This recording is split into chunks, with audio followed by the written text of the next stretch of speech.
Just because she glanced at the king once in a crowd, that lady-in-waiting was summoned to the king's chambers that very night. The king had a peculiar preference. He had no interest in others, but was particularly fond of the queen's ladies-in-waiting. He had a strange obsession with them. The queen knew this perfectly well, but as her youth faded and her beauty waned, she had long lost her voice. So even when her husband flirted right in front of her, Catherine could only pretend nothing was happening. After all, she had failed to give him an heir. In the king's eyes, this was an unforgivable failure. So when Henry was in a good mood, Catherine hurriedly invited him to share her bed. But even when she humbled herself, she was still rejected. However, that very night, perhaps out of guilt, the king suddenly decided to fulfill his husband's duty. When he arrived at the queen's chambers, he discovered Catherine wasn't there. Only a beautiful lady-in-waiting remained in the room. Before the king could speak, the lady-in-waiting explained that the queen was praying. The king didn't care. His gaze was drawn to the lady-in-waiting's alluring face. He forgot his purpose and immediately ordered the lady-in-waiting to be brought to his room. Poor Catherine had no idea what she'd missed. But this wasn't even the cruelest part. While Catherine waited desperately for his favor, the lady-in-waiting by her side was already carrying the king's child. For any woman, this would be an unbearable blow. But Catherine didn't direct her anger at the lady-in-waiting. Instead, she asked her to sit down and talk, because no one understood the king better than she did. She knew all of this stemmed from her failure to give birth to a male heir. That's why Henry constantly blamed her. Yet even with all Catherine's endurance, she couldn't earn the king's understanding. He not only planned to send their only daughter, Princess Mary, to France for a marriage alliance,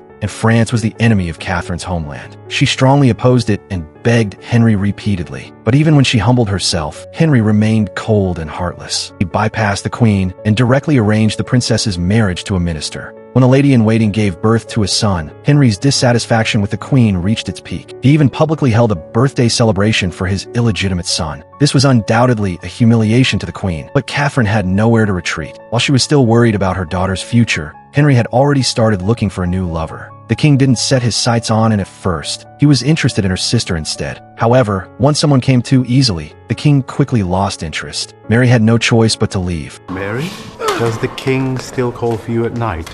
No, Papa. Though his daughter's fall from favor was within Thomas's expectations, he wouldn't give up, so he called for Anne, hoping she would replace her sister and enter the palace. But Anne had already seen through the king's fickle nature.